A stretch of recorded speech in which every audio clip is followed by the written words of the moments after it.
회사에서 기후팀 만든다고 할 때 별걸 다 하는 그러다가 이제 들어와서 봤는데 사실 이게 아니란 상태에서 지금 그 쌓여있는 숙제들을 딱 보니까 뒤늦게 그게 확 와닿는 거죠. 아, 망했구나.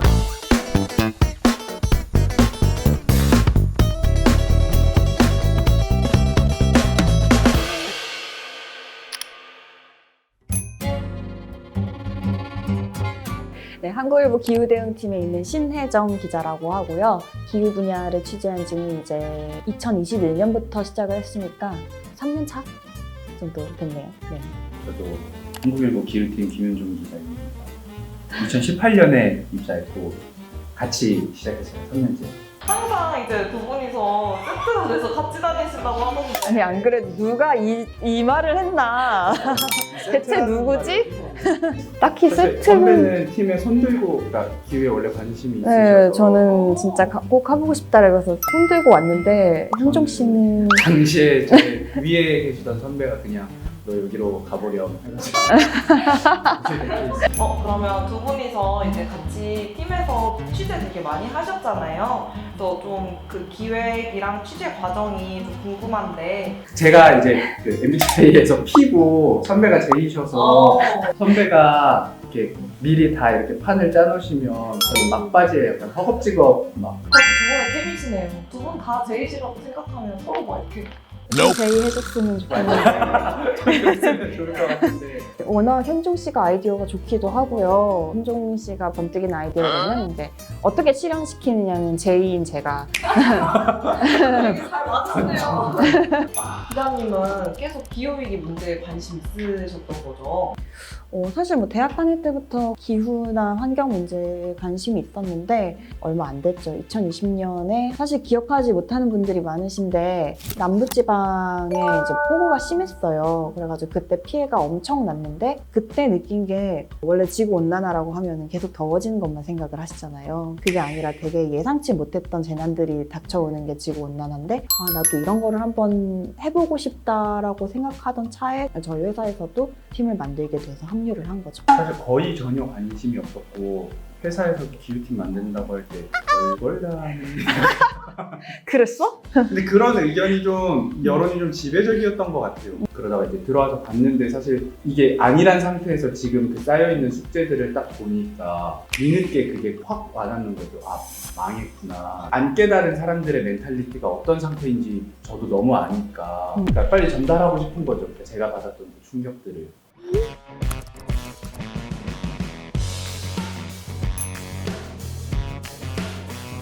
생산자 책임 재활용 제도는 플라스틱 폐기물을 생산한 사람들이 재활용까지 책임지라는 그 취지의 제도인데 우리나라에서는 그 생산자들이 직접 재활용을 할 수는 없으니까 공제 조합을 따로 만들어서 이제 분담금을 걷어서 그 돈을 재활용 업체들에게 주는 형태로 운영되고 있습니다. 사실 이게 그러니까 생산자들한테 재활용에 대한 돈을 걷는 거기 때문에 재활용에 책임을 지라는 의미도 있지만 그 생산량을 줄이도록 감축하는 효과도 있는 거죠.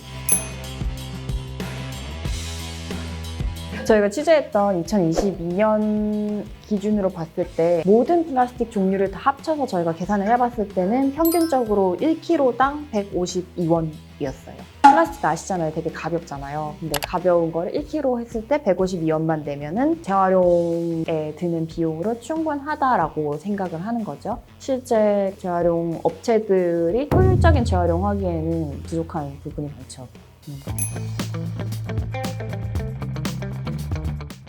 분담금 액수는 이제 뭐 국가마다 다른데 벨기에나 네덜란드나 이런 국가는 1,000원대, 킬로그램당 1,000원대 정도 되고 그리고 사실 이 정도가 돼야 적정한 게 우리나라 정부도 생산 EPR제도 도입한 이후로 계속해서 그 비용 산정을 했었어요. 실제 재활용이 필요한 금액은 얼마고 각종 부대 비용이 정말 많은데 그 부대 비용은 얼마고 이런 거를 이제 계산을 해야지 이 기업이 얼마를 내야지 재활용 시장이 원활하게 돌아간다에 대한 그 계산이 될 거잖아요.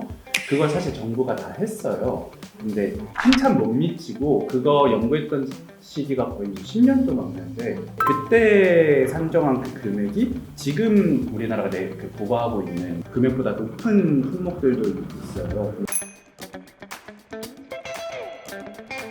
예를 들어서 초콜릿 하나를 판다고 하면은 초콜릿을 만든 회사가 있을 거 아니에요. 그 만든 회사가 어떤 마트나 이런 유통업체에 전달을 할 경우 이런 마트들 같은 경우에는 따로 EPR을 내지 않아요. 왜냐면은 그 초콜릿 회사가 그 포장재에 대한 그 EPR 부담금을 내거든요. 근데 택배 포장 같은 경우에는 경우마다 다르기는 하는데 이 택배 포장재를 만드는 회사에서 EPR을 낼 거예요. 다만 배달 플랫폼들은 영세 사업장에는 면제가 돼요. 배달 음식을 판매하는 분들이라든지 아니면 배달 음식에 쓰이는 플라스틱 그릇을 만드는 그 영세 사업장들 같은 경우에는 이 EPR 분담금을 낼 필요가 없지만 전체 양으로 보면 되게 배달이 많은 부분을 차지하잖아요. 그렇다면은 배달량이 늘어날 수 있도록 원인을 제공한 플랫폼, 유통업체가 책임을 져야 되는 거 아니냐라는 이슈가 나왔던 거죠. 사실 EPR이 가장 효과적인 수단인 거죠. 책임을 버릴 때까지는 책임 없이 버렸지만 이제 책임져라. 그래서 비용 부과해서 업체들이 자발적으로 뭐 두께를 얇게 한다거나 수를 좀 줄인다거나 이런 식으로 좀 할 수 있게끔 비용을 명확하게 하는 거 제일 중요한 거 아닐까. EPR은 EPR대로 하고 그러니까 포장을 어떻게 해야 된다라고 정해놓은 규칙이 있어요. 사실 그 규칙에서 뭐 예를 들어서 이중 포장은 최대한 뺀다든지 포장재의 뭐 이제 중량이나 이런 거를 감량하도록 한다든지 뭐 이런 것들을 좀 타이트하게 규제한다면은 어길 수는 없는 거잖아요. 그 안에서 가장 최적의 포장을 찾으려고 하겠죠. 그러니까 그것부터 좀 타이트하게 하면 되지 않을까.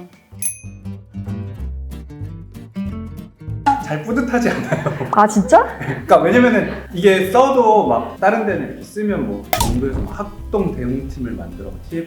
근데 사실 그런 사항이 아니라고 생각해서 그런 건지도 모르겠는데 어느 정도 그런 일이 많진 않아. 근데 저도 약간 뿌듯했다기보다는 아쉬운 게 먼저 나오는데 아까 포장 규제 얘기했었잖아요. 화장품의 플라스틱 그 통 두께가 너무 두꺼워가지고 용기 역할을 하려면 그만큼 필요하진 않는데 그게 또 규제에 맞는 거예요. 그래가지고 아 이거를 정말 바뀌었으면 좋겠다라고 생각을 해서 취재를 했는데 그 이후로 이제 그런 플라스틱을 퇴출을 하고 화장품에 이제 재활용이 잘 되는지 안 되는지를 표시를 하자 뭐 이런 식의 제도 개선까지 됐지만 여전히 그 엄청 큰 용기를 고수를 하고 있더라고요. 아 그걸 보면서 참 바뀌질 않네 라고 생각을 했었죠. 저 맨날 기사 쓰면 가끔씩 피드백 보내주시는 분 계세요. 등대직이라고. 근데 이건 진짜 웃겨요. 연배가 되게 있으시고 개묘년 설날을 보내면서 토끼의 지혜와 사회의 목탁이 되고 소금이 되어주실 것을 믿으며 듭니다. 옥탁 현종.